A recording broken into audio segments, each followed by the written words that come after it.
Hey everyone, in this video I would like to talk about inflection points.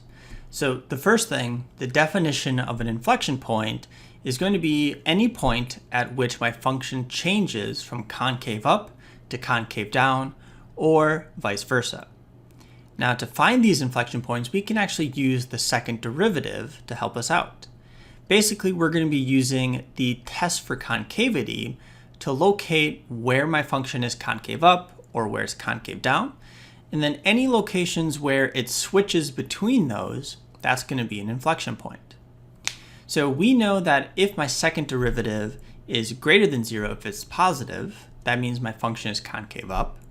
And if my second derivative is negative, that indicates that my function is concave down. The only option left is if my second derivative is exactly equal to 0, or if my second derivative is undefined or does not exist. So what we end up with is anywhere where our second derivative is 0 or does not exist, those are going to be inflection points. So what I want to do is just take a look at an example. We'll talk through the process and how to find these, and we'll put it all together.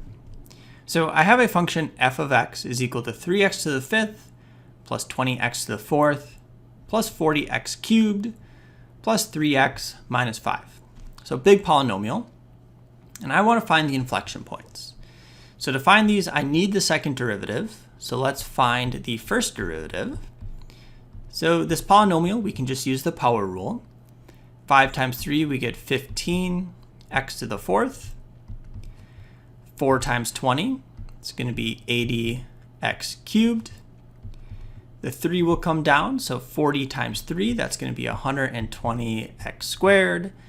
And then the derivative of 3x is 3. And now we need the second derivative. So let's see what we get for this. 15 times 4, we get 60x cubed. 80 times 3, that's going to be 240x squared. And our last one, 120 times 2, this will be 240x to the first power. Now, as I said, anywhere where this second derivative is equal to 0 or does not exist, but since we are just working with a polynomial, we don't have to worry about where the derivative is undefined. So wherever this is equal to 0, this is going to indicate inflection points.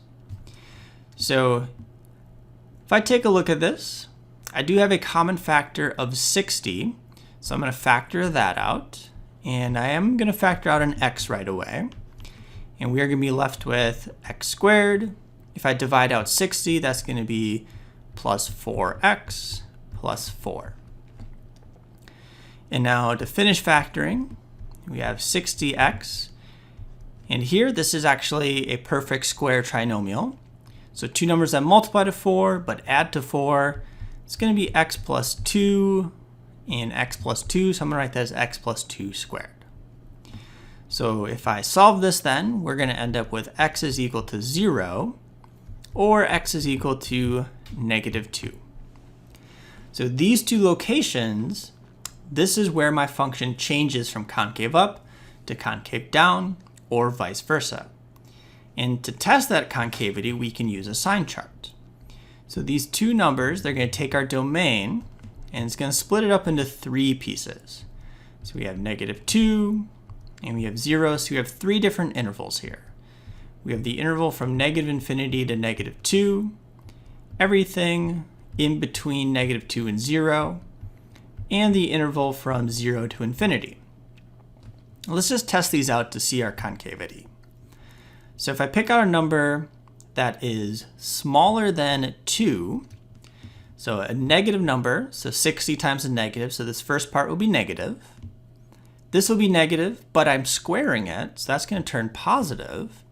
So negative times a positive, we get a negative here for this interval. In the middle, picking out something in between negative 2 and 0. So we get a negative, 60 times a negative. This will be a positive, and a positive squared will stay positive. So a negative times a positive, so this interval is also a negative. And our last one, so now if I pick out a number bigger than 0, which is a positive number, so that's a positive times a positive, so we get a positive. And you can see it is important to test this out to find our concavity, because at -2, the concavity of our function doesn't actually change. So it goes from concave down to concave down again. So our concavity doesn't change here at -2, but it does change at 0. We're going from concave down to concave up. So that means that at 0, we have an inflection point. And let's just evaluate f of 0. So all of this will cancel out, and we're just left with -5. So our one inflection point, we have the point 0, -5. And why don't we just take a look at the graph of this, just so we can verify. Okay, so I typed in our function here, and I had to set our window to some extreme values, but I wanted to make sure we got our two different x values in here of -2 and 0. At -2, our graph is very negative. We can double check to see where that is. It's actually at -107. So I wanted to make sure we could get that in there. So when we take a look at the graph, we can see that -2 is not an inflection point.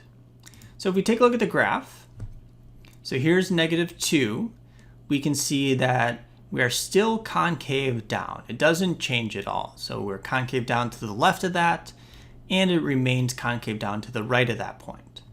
But when we get to 0, we do change. So our graph is bending down, and then as soon as we get to 0, it switches, and now it's concave up. So that indicates an inflection point. And again, we can also think about the tangent lines. To the left of 0, all of the tangent lines to my graph are going to be above. So the function is below all the tangent lines, indicating that it's concave down. But to the right of 0, all the tangent lines are below. So the function is above all the tangent lines, indicating that it's concave up. And again, because of that switch, at the point 0, -5, we get an inflection point.